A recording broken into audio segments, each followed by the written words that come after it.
Hello everyone, good morning. चलिए शुरू करते हैं।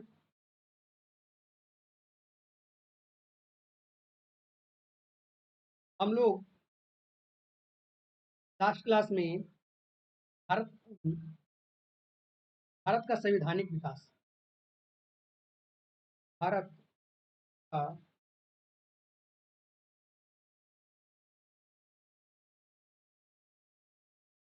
संवैधानिक विकास में 1773 से लेकर के 1858 तक पढ़े थे। इस क्लास में हम लोग पढ़ेंगे 1861 से लेकर के 1947, यानी भारत को आज़ादी मिलेगी तब तक के अधिनियम के बारे में हम लोग पढ़ेंगे। चलिए शुरू करते हैं।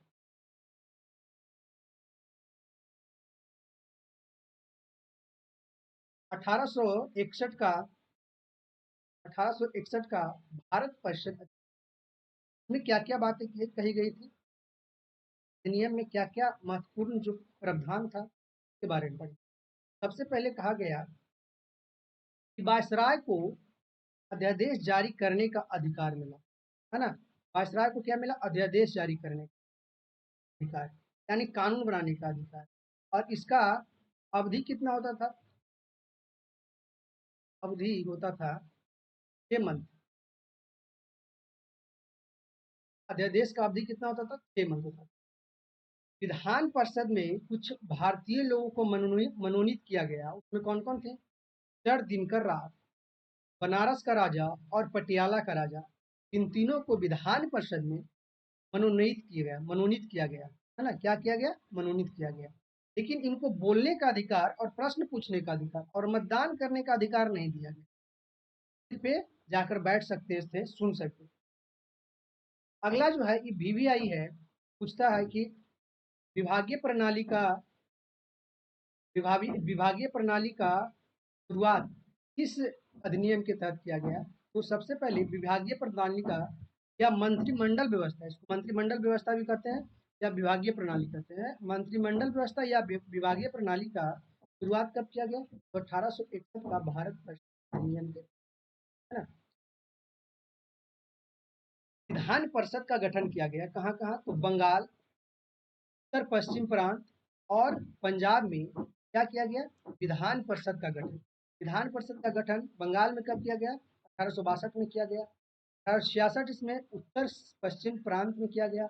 और 1897 में पंजाब में किया गया। में बात कहा गया था कि विधान परिषद का गठन होगा। और कब कब किया गया? तो 1862 में बंगाल में किया गया, उत्तर पश्चिम प्रांत में 1866 में किया गया और पंजाब में 1897 में। चलिए आगे चलते हैं। सबसे पहले क्या था? अध्यादेश जारी करने का, है ना। भारतीयों को मनोनीत किया गया, विभागीय प्रणाली का शुरुआत हुआ, है ना। विधान परिषद का गठन हुआ, इतना ध्यान रखिएगा। अगला है 1892 का भारत परिषद अधिनियम। 1892 का भारत परिषद अधिनियम जो है वो ब्रिटिश सरकार को लाने की विचार नहीं था। लेकिन क्या हुआ था? 1885 में कांग्रेस की स्थापना हो गई। के दबाव में आकर ब्रिटिश सरकार 1892 का भारत परिषद अधिनियम लाया। इसमें क्या कहा गया? सबसे पहले बात की जो कहा गया, अप्रत्यक्ष चुनाव प्रणाली का शुरुआत, है ना। ये बात कहा गया कि अब हम क्या करेंगे? अप्रत्यक्ष चुनाव प्रणाली का शुरुआत करेंगे। विधान परिषद के सदस्य को प्रश्न पूछने का अधिकार दिया गया। विधान परिषद के जो सदस्य थे, जो मनोनीत किए गया था इंडियन को, उसको क्या किया गया? प्रश्न पूछने का अधिकार। कौन कौन जो थे? सर दिनकर राव, बनारस का राजा और पटियाला का राजा, उनको क्या किया गया? प्रश्न पूछने का अधिकार दिया गया। लेकिन मतदान करने का अधिकार जो है अभी भी नहीं मिला। मतदान करने का अधिकार जो है अभी भी नहीं मिला। विधान परिषद को बजट पारित करने का अधिकार दिया गया। जो विधान परिषद में इन लोगों का मनोनीत किया गया था, विधान परिषद पहले बजट कहाँ से आता था बन के? पहले जो बजट था ब्रिटिश सरकार से बनकर आता था। लेकिन अब कहा गया कि विधान परिषद को ही बजट पारित करने का अधिकार दिया गया। और सबसे पहले जो बजट था, सबसे पहले बजट भारत में जो बन के आया था, वो 1860 में आया था। कौन लाए थे? James James Wilson. विल्सन 1860 ईस्वी में सबसे पहले जेम्स विल्सन ने भारत में बजट पेश किया।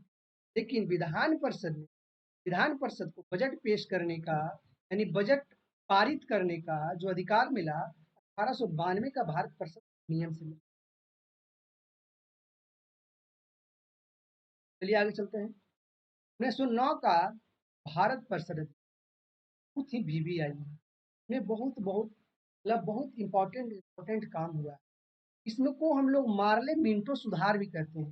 ये 1909 का भारत परिषद नियम को मार्ले मिंटो सुधार भी कहते हैं। ये मार्ले कौन था? तो भारत का सचिव था। और मिंटो कौन था? तो वायसराय था। ये दोनों मिलकर ये अधिनियम बनाया, है ना। और उसमें ब्रिटेन का PM कौन थे? तो H एकविथ थे। किस पार्टी से? Liberal party. इसमें क्या कहा गया? सबसे पहले पृथक निर्वाचन मुसलमानों को दिया गया। पृथक निर्वाचन मतलब कहने का मतलब है, अगर मुसलमान कैंडिडेट है तो मुसलमान ही वोट कर सकते। और जो मतदाता है मुसलमान मतदाता है, वो मुसलमान को ही। वायसराय के कार्यकारिणी परिषद में एक भारतीय को शामिल किया गया। वायसराय का जो कार्यकारिणी परिषद था, कार्यकारिणी परिषद में, विधान परिषद, कार्यकारिणी परिषद में एक भारतीय को शामिल किया गया, है ना। तो कौन थे? सत्येंद्र नाथ सिन्हा, है ना। किस किस विभाग में किया गया? तो विधि सदस्य के रूप, यानी विधि बनाने का जो विभाग था उसमें किया गया। देखिए, विधान परिषद में मनोनीत किया गया था, लेकिन विधान वायसराय के जो कार्यकारिणी परिषद होता है, यानी मंत्रिमंडल कह सकते हैं, उसमें क्या किया गया? तो सत्येंद्र नाथ सिन्हा को क्या किया गया? तो नियुक्ति किया गया, शामिल किया गया विधि सदस्य के रूप। विधान परिषद के सदस्यों को पूरक प्रश्न पूछने और मतदान करने का अधिकार दिया गया। तो विधान परिषद का सदस्य थे जो मनोनीत किया गया था, उनको पूरक प्रश्न पूछने और मतदान करने का अधिकार दिया गया, है ना। और इस अधिनियम के बारे में महात्मा गांधी बोलते हैं। महात्मा गांधी क्या बोले? सर्वनाश करने वाला अधिनियम, क्योंकि इसमें पृथक निर्वाचन मिल गया था, है ना। पृथक निर्वाचन मिल गया था। इस कारण वो अंग्रेज चाह रहे थे कि हिंदू और मुस्लिम को अलग अलग कर दे, और यहीं से पाकिस्तान का जन्म हो जाता है ना। यहीं से इसी मतलब कि इसी अधिनियम के तहत दो राष्ट्र का जो दो राष्ट्र का जो सोच था वो आ गया था। के एम मुंशी क्या बोले? तो उभरते लोकतंत्र को गला घोट दिया। बोले कि उभरते हुए लोकतंत्र को क्या कर दिया गया? गला घोट दिया। क्योंकि सभी नेता धीरे धीरे तैयार हो रहे थे भारत को आजाद कराने के लिए। उस समय तक निर्वाचन आ जाता है ना, सांप्रदायिकता के अनुसार निर्वाचन, है ना, ये आ गया। तो इसीलिए उसको क्या कहा गया है? तो उभरते लोकतंत्र को गला घोट। मार्ले पत्र लिखकर मिंटो से कहते हैं, क्या कहते हैं? नाग के मुंह में दांत बोल। तो वो क्या बोलते हैं मिंटो से कि नाग के मुंह में दांत बोल। सबसे कम समय तक चलने वाला अधिनियम कौन था? वो 1909 का ही अधिनियम था, सबसे कम समय तक। आगे आगे आता है 1919 का भारत शासन। 1919 का भारत शासन अधिनियम मॉन्टेग्यू चेम्सफोर्ड सुधार। मॉन्टेग्यू चेम्सफोर्ड, जैसे 1909 को हम लोग कहते हैं मार्ले मिंटो सुधार, 1909 को अधिनियम को हम लोग कहते हैं में भारत सचिव कौन थे? मॉन्टेग्यू। और चेम्सफोर्ड क्या था? वायसराय। और ब्रिटेन का PM उस समय थे लॉयड जॉर्ज। PM लॉयड में क्या कहा गया? इसमें कुछ प्रावधान आए। प्रावधान क्या थे? कि प्रांतों में द्वैध शासन, हाँ, प्रांतों में क्या किया गया? द्वैध शासन शुरू। और ये प्रांतों में द्वैध शासन का जनक किसे माना जाता है? तो लियोनस कार्टियस को। है किसे? लियोनस कार्टियस को। याद रखिएगा, प्रांतों में द्वैध शासन किस अधिनियम के तहत आया? तो 1919 के भारत शासन। प्रत्यक्ष निर्वाचन प्रणाली का प्रत्यक्ष निर्वाचन प्रणाली का बात। पहले क्या हुआ था? अप्रत्यक्ष निर्वाचन प्रणाली। में तो 1892 में, है ना, सिख, ईसाई और आंग्ला भारतीय को पृथक निर्वाचन दिया। 1909 में मुस्लिम को दिया गया था पृथक निर्वाचन, और 1919 में सिख, ईसाई और आंग्ला भारतीय को पृथक निर्वाचन। महिलाओं को मतदान करने का अधिकार दिया गया। अब 1919 में महिलाओं को भी मतदान करने का अधिकार दे दिया गया। आगे है द्विसदनीय विधान परिषद। विधान परिषद जो था सदनीय बना दिया गया। विधान परिषद का गठन हुआ था बंगाल और उत्तर पश्चिम प्रांत पंजाब में, तो क्या बना दिया गया, तो द्विसदन बना दिया गया। क्या क्या बना दिया गया द्विसदन में, क्या क्या है, राज्य विधान परिषद और केंद्रीय विधानसभा, है ना। एक केंद्रीय विधानसभा जो वायसराय चलाते थे, और एक हुआ राज्य विधान परिषद। राज्य विधान परिषद में 60 सदस्य होते थे, तब कार्यकाल था 5 वर्ष। केंद्रीय विधान परिषद में 145 सदस्य होते थे, कार्यकाल था 3 वर्ष। केंद्रीय बजट को राज्य बजट से अलग कर दिया। अब केंद्र का बजट और राज्य का बजट अलग अलग अलग अलग पारित होने लगा, है ना। केंद्र का बजट और राज्य का बजट पहले एक साथ होता था, लेकिन अब क्या किया गया, केंद्र का बजट और राज्य का बजट अलग अलग। क्वेश्चन पूछता है कि केंद्रीय बजट को राज्य के बजट से किस अधिनियम के तहत अलग किया गया, तो 1919 का भारत शासन अधिनियम के तहत। लंदन के साथ साथ, पहले लंदन में क्या होता था, सिविल सेवा का परीक्षा लंदन में ही होता था, वहां सब लोग नहीं जा पाते। लेकिन हुआ क्या, लंदन के साथ साथ भारत में भी सिविल सेवा परीक्षा का आयोजन किया गया, है ना, ताकि यहाँ के भी योग्य विद्यार्थी अब ये परीक्षा में भाग ले सकें।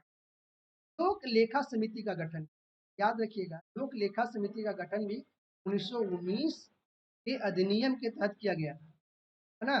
1919 के अधिनियम के तहत भी लोक लेखा समिति। लोक सेवा आयोग का गठन किया गया। अब किस आयोग के सिफारिश पर, तो ली आयोग के सिफारिश पर लोक सेवा आयोग का गठन किया गया। लोक सेवा आयोग का, सॉरी, ली आयोग का जो प्रथम अध्यक्ष थे वो वर्कर थे। मतलब अध्यक्ष कौन थे, वर्कर। प्रांतीय विषय जो था, तो प्रांत के लिए विषय था, तो 2 भागों में बांट दिया गया। तो एक आरक्षित कर दिया गया और प्रांतित।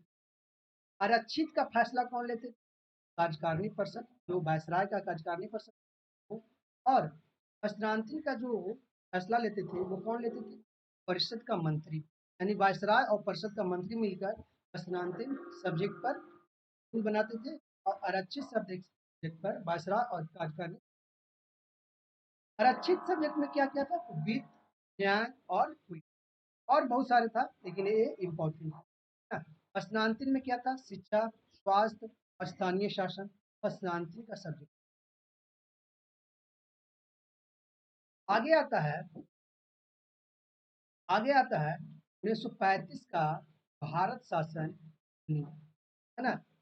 सबसे बड़ा अधिनियम था, और आज़ादी के बाद हमारा जब संविधान बना भारत को, तो लगभग लगभग 70 से 75% इसी अधिनियम से हूबहू लिया गया, है। तो पूछता है क्वेश्चन कि हमारा संविधान में सबसे ज्यादा प्रभाव किसका पड़ा, हमारे संविधान पर सबसे ज्यादा प्रभाव किसका पड़ा, तो 1935 का भारत शासन अधिनियम। बहुत सारे प्रावधान जो है इससे हूबहू उठाया गया है, इसलिए सबसे ज्यादा प्रभाव किसका पड़ा, 35 का भारत शासन में। किया क्या गया, किया गया ब्रिटिश प्रांत तथा देशी रियासत को मिलाकर अखिल भारतीय संघ का निर्माण करने का प्रावधान लाया गया। कहा गया कि जो प्रांत है और जो देशी रियासत को मिला करके एक अखिल अखिल भारतीय संघ बनाया जाएगा। लेकिन ऐसा हुआ नहीं, क्योंकि देशी रियासत का आदमी जो थे, देशी रियासत का जो राजा रजवाड़ थे, वो तैयार नहीं हुए, वे स्वीकार इस चीज को नहीं किए। प्रांतीय विधानसभा का चुनाव, है ना, प्रांतीय प्रांतीय विधानसभा का चुनाव हुआ, है ना, कब, तो 1900, याद रखिएगा, प्रांतीय विधानसभा का चुनाव कब हुआ, तो 1935 के भारत शासन अधिनियम के तहत 1900, है ना। अब क्या किया, देखिए, 1909 में मुस्लिम को पृथक निर्वाचन दिया गया, 1919 में सिख, ईसाई और आंग्ला भारतीयों को दिया गया। अब क्या किया कि दलित, महिला और मजदूर को भी पृथक निर्वाचन देने की बात की गई 1935 के भारत शासन अधिनियम में। है ना। भारत को बर्मा से अलग कर दिया, यानी बर्मा जो था पहले भारत का अंग था, तो 1936 भारत को बर्मा से अलग कर दिया गया, है ना। प्रांतों में द्वैध शासन समाप्त कर दिया गया। 1919 में प्रांतों में द्वैध शासन लाया गया था, यानी प्रांतीय स्वयात मिल गई, क्योंकि यहाँ भी विधानसभा का चुनाव हो गया था, है ना, इसलिए प्रांतों में द्वैध शासन समाप्त कर दिया। हुआ क्या, अब केंद्र में द्वैध शासन आया। कहाँ आया, केंद्र में। याद रखिएगा 1919 में प्रांत में आया, और 1935 में कहाँ आया, तो केंद्र में आया। केंद्र में द्वैध शासन कब आया, 1935 के नियम के, और प्रांत में 1919 के।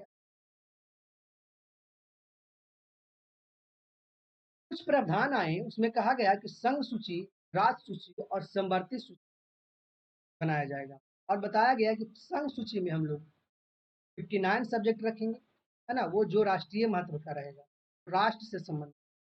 और राज्य सूची में हम लोग 54 विषय रखेंगे जो स्थानीय महत्व से था, है ना, कहाँ किससे था, स्थानीय महत्व से। और समवर्ती सूची दोनों के महत्व का था, इसमें 36 विषय रखा गया, जैसे अभी भी संघ सूची, राज्य सूची और समवर्ती सूची। अवशिष्ट विषय जो इन तीनों विषय में नहीं था, उसको अवशिष्ट विषय कहा गया, और कहा गया जो अवशिष्ट विषय है फिर वायसराय कानून बनाए। कौन बनाएगा कानून, तो वायसराय बनाएगा। आरबीआई का गठन किया गया ताकि मुद्रा और साख पर नियंत्रण किया जाए, है ना। आरबीआई का गठन किस एक्ट, इसके लिए एक एक्ट लाया गया, वो एक्ट कौन था, 34 का एक्ट, यंग हिल्टन आयोग। किसके सिफारिश पर, तो यंग हिल्टन आयोग की सिफारिश पर 1934 के एक्ट के तहत 1 अप्रैल 1935 ईस्वी को आरबीआई का स्थापना होता है। आरबीआई का स्थापना होता है। आरबीआई का फर्स्ट गवर्नर जो थे, जो अंग्रेज थे, ऑसबर्न स्मिथ। याद रखिएगा आरबीआई का फर्स्ट गवर्नर कौन, ऑसबर्न स्मिथ। 11 प्रांत थे, उसमें 6 प्रांतों में सदनीय विधानसभा विधायिका का गठन किया गया। सदनीय विधायिका का गठन कहाँ कहाँ किया गया, तो बंगाल में 6 प्रांत में किया गया। कहाँ कहाँ, बंगाल में, किया गया, बिहार में किया गया, बम्बई में किया गया, असम, मद्रास, और संयुक्त प्रांत था, एक संयुक्त प्रांत था, उसमें भी क्या किया गया, तो द्विसदनीय विधायिका का। संघीय न्यायालय की बात कही गई, और स्थापना भी किया गया संघीय न्यायालय, इसको फेडरल कोर्ट कहा गया। फेडरल कोर्ट का स्थापना किया गया कब, 1935। मताधिकार, यानी पहले जो मत अधिकार था सभी को नहीं था, कुछ लोग थे जो जाने माने थे, उन्हीं को, राजा रजवाड़ को थे। लेकिन क्या किया गया, 1935 के अधिनियम के तहत मताधिकार की शक्ति को बढ़ाया गया, और 10% लोगों मताधिकार का विस्तार किया गया, यानी अब 10% जितना भी आदमी है वो 10% लोग मत अधिकार करेंगे, है ना। 1936 में लखनऊ अधिवेशन क्या हुआ, तो जवाहरलाल नेहरू ने 1935 के भारत अधिनियम को, भारत शासन अधिनियम को अस्वीकार कर दिया। क्या किए, अस्वीकार कर दिया, है ना। और क्या बोले, ये बोल दिए एक ऐसा कार है जिसका ब्रेक तो है, जवाहरलाल नेहरू बोले भारत शासन अधिनियम 1935 के बारे में, एक ऐसी कार है जिसका ब्रेक तो है लेकिन इंजन नहीं है, इसको चलाने वाला कोई नहीं है, है ना, ब्रेक है। अब आता है 1947 में भारतीय स्वतंत्रता जो, एक स्वतंत्रता का प्रस्ताव बनता है 3 जून 1947 को, है ना। 4 जुलाई 1947 को संसद में जाता है ना, ये प्रस्ताव को ले जाया जाता है कहाँ, ब्रिटिश संसद में। ब्रिटिश संसद में प्रस्ताव को ले जाया जाता है। 18 जुलाई 1947 को पारित कर दिया जाता है कि हाँ, भारत को आजाद कर दिया जाएगा, और एक ही नहीं, 2 राष्ट्र में, भारत और पाकिस्तान, है ना। उसी तरह भारत 15 अगस्त 1947 को स्वतंत्र हो जाता है, और 14 अगस्त 1947 को हम लोग सबसे पहले पाकिस्तान को, नल्ला पाकिस्तान को कहते जाओ तुम अपना उड़िया बिस्तरा समेटो और चले जाओ। 14 अगस्त 1947 को पाकिस्तान को आज़ादी मिल जाती है, और 15 अगस्त 1947 को भारत को आज़ादी मिल जाती है। आज़ादी, तो आज़ादी मिली किस प्लान के थ्रू, पूछता है क्वेश्चन, तो वालकन प्लान का अन्य नाम है इस्मा प्लान, है ना, इस्मा प्लान या बाल्कन।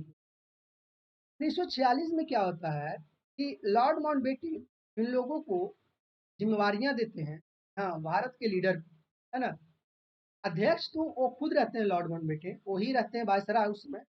तो 1946 में एक आंतरिक सरकार की, मतलब भारत में अलग सा सरकार का गठन करते हैं और कहते हैं इसमें सबको विभाग मिलता है। तो लॉर्ड माउंटबेटन जो है वो अध्यक्ष होते हैं। वो लॉर्ड माउंटबेटन क्या होते हैं? अध्यक्ष होते हैं। जवाहरलाल नेहरू को उपाध्यक्ष बनाया जाता है, वो राष्ट्रमंडल और विदेश मामला को देख।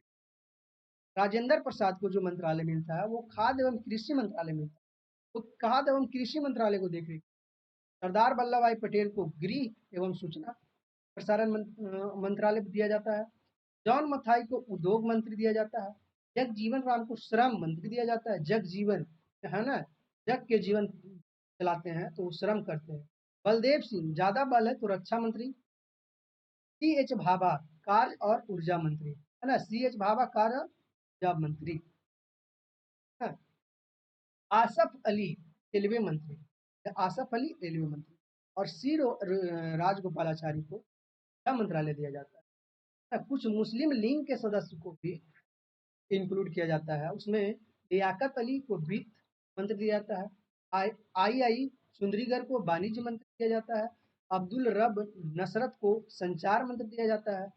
जोगेंद्र नाथ मंडल को विधि मंत्री दिया जाता है।